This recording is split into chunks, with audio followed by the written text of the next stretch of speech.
built at the end of the 14th century by Ralph Neville, 1st Earl of Westmorland.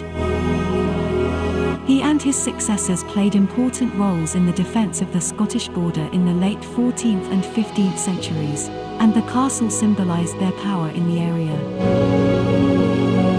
After the death of Ralph's grandson Richard Neville, Warwick the Kingmaker, in 1471, the castle was granted to Richard, Duke of Gloucester, later Richard III.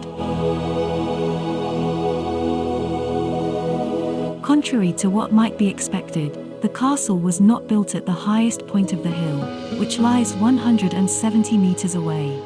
Instead, it sits on a low rise overlooking the medieval town, which predated the castle.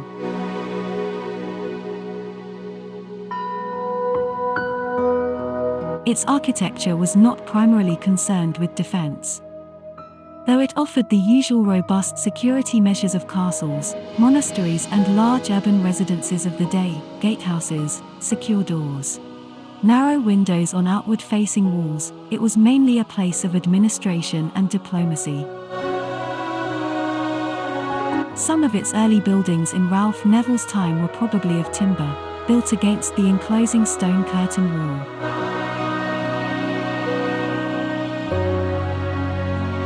After Richard became king, the castle remained crown property, but it was not used again as a permanent residence. Late 16th century accounts and surveys record details about the castle which all testify to its general decline. However, recent research has found that 5 months of building works were recorded in 1577, suggesting there was a final phase of construction and occupation at the site. After the 16th century, the robbery of valuable dressed stone, timber, lead and iron from the castle continued. In 1648, during the English Civil War, the parliamentarian Major General John Lambert made the castle his base for a month, very likely occupying a decaying but not utterly ruined site.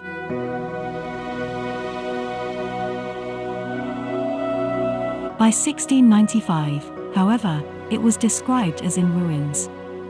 In 1696, William III gave the castle to his courtier William Bentinck, and in 1787 Bentinck's descendants passed it on to the Devonshire family.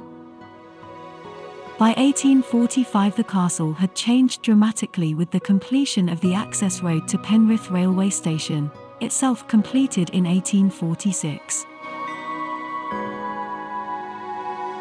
The Lancashire and Carlisle Railway had bought the castle in order to build the station within the castle garth.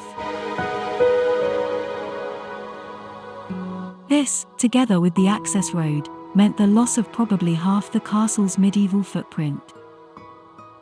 In the early 20th century, the London and North Western Railway, successors to the Lancashire and Carlisle, sold the castle to Penrith Council for £1,800. In 1913 it was transferred to HM Commissioners of Works. Planned excavations in 1914 were paused following the outbreak of the First World War. Works were nearing completion in 1922, with more than £3,792 spent over the preceding decade. The castle has been in the care of English Heritage and its predecessors since then.